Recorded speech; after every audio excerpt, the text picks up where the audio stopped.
കൊണ്ടോട്ടി തഖിയ്യയുടെ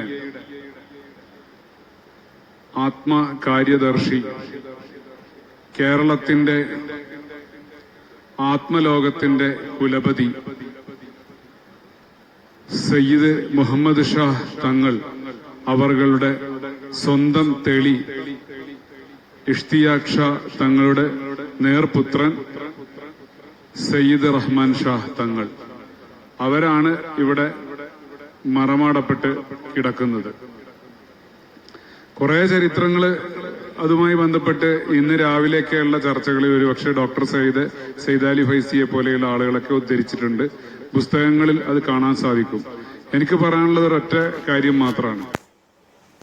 ടിപ്പു സുൽത്താൻ ഭരിച്ചുകൊണ്ടിരിക്കുന്ന സമയത്ത്, ഫറൂഖാബാദ് കേന്ദ്രമാക്കി കേരളത്തെ ഭരിച്ചുകൊണ്ടിരിക്കുന്ന സമയത്ത് ടിപ്പുവിന്റെ പടയോട്ടം എന്നൊക്കെയാണ് ആളുകൾ അതിനെപ്പറ്റി പറയാറുള്ളത്. പട ഓടുന്നതിനേക്കാൾ ടിപ്പു ആളുകളുടെ കൽബിലൂടെയാണ് ആ കാലഘട്ടത്തിലും അതിനുശേഷമൊക്കെ ഓടിയിട്ടുള്ളത്.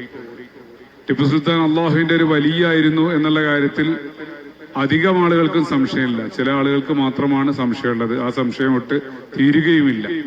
എന്തായിരുന്നാലും സയ്യിദ് റഹ്മാൻ ഷാ തങ്ങളെ അധികാരമേൽപ്പിച്ചുകൊണ്ട് കോൽക്കാരും പട്ടക്കാരും അധികാരത്തിന്റെ സ്ഥാനപത്രവും അധികാരപത്രവും ഒക്കെ നൽകിക്കൊണ്ട് ഈ മുള്ളിയാകുറിശി പ്രദേശത്തേക്ക് യാത്ര അയക്കുന്ന സമയത്ത് എന്താണ് മുള്ളിയാകുറിശിയുടെ പ്രാധാന്യം?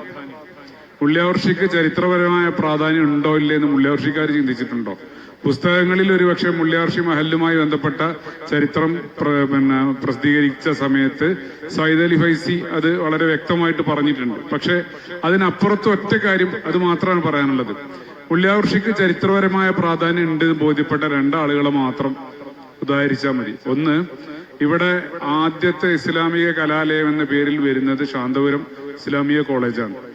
അതിന്റെ കാര്യദർശി, അത് നിർമ്മിച്ച മർഹൂം ഹാജി VP മുഹമ്മദ് അലി സാഹിബ്, ഞാൻ ആ കോളേജിൽ പഠിച്ച ആളാണ്. ജമാഅത്ത് ഇസ്ലാമിയുടെ ആ കോളേജിൽ പഠിച്ച ആളാണ്. കേരളത്തിൽ ഒരുപാട് സ്ഥലങ്ങൾ, അദ്ദേഹത്തിന് ആദ്യം വഖഫ് ചെയ്ത് കിട്ടിയ സ്ഥലം ഇവിടെയല്ല, വളാഞ്ചേരിയാണ്. പക്ഷെ എന്തുകൊണ്ടാണ് ഇവിടെ തന്നെ അദ്ദേഹം കോളേജ് ഉണ്ടാക്കാൻ കാരണം?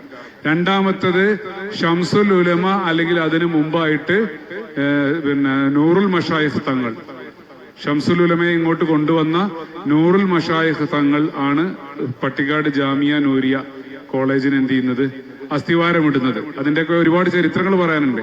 എന്തുകൊണ്ട് രണ്ട് ഇസ്ലാമിക കലാലയങ്ങൾ ഇവിടെ വന്നു? ആ ഒരൊറ്റ പ്രാധാന്യം മാത്രം മതി.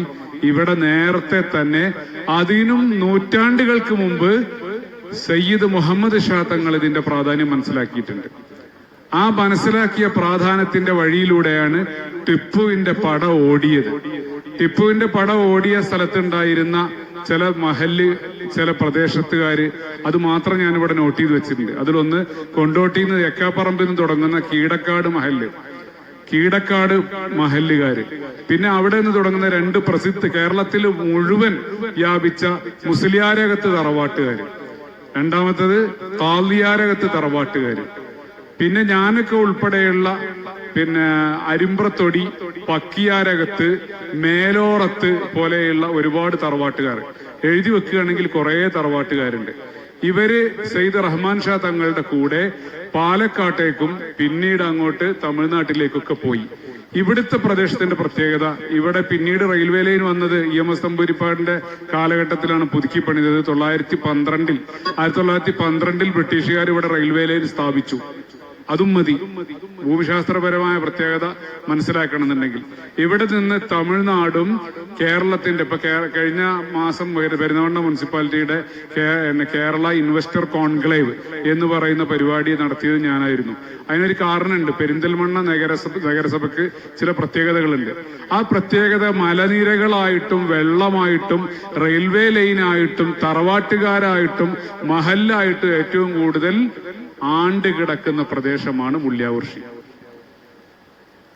കൂടുതലൊന്നും പറയണ്ട, ആ പ്രദേശത്തിൽ ഏറ്റവും പ്രാധാന്യം അറിയിക്കുന്ന സ്ഥലമാണ് മുള്ളിയാകുറിശി. അവിടേക്കാണ് സയ്യിദ് റഹ്മാൻ ഷാ തങ്ങളെ പേരക്കിടാവിനെ വല്യുപ്പ യാത്ര അയച്ചെന്ത് ചെയ്ത് ഇങ്ങോട്ട് കൊണ്ടുവന്നത്. മുള്ളിയാകുറിശിക്കാരെ ഞാൻ എപ്പോഴും പറയുന്നു, മുള്ളിയാകുറിശിക്കാരെ നിങ്ങളത് മനസ്സിലാക്കുന്നുണ്ടോ? കഴിഞ്ഞ കൊല്ലം ഞാൻ വേറെ ചോദ്യം വെച്ചിട്ടാണ് ചോദിച്ചത്. മുള്ളിയാകൃഷിക്കാരെ നിങ്ങൾ നിങ്ങളുടെ പ്രാധാന്യം തിരിച്ചറിയുന്നുണ്ടോ? അത് കൂടെ ഉള്ളിനോട് അവനവനോട് അതിങ്ങനെ ചോദിച്ചുകൊണ്ടിരിക്കുക. അത്രക്ക് പ്രസക്തമായ ഒരു മണ്ണിലാണ് നിങ്ങൾ എന്ത് ചെയ്യുന്നത്? ഈ തഖിയയുടെ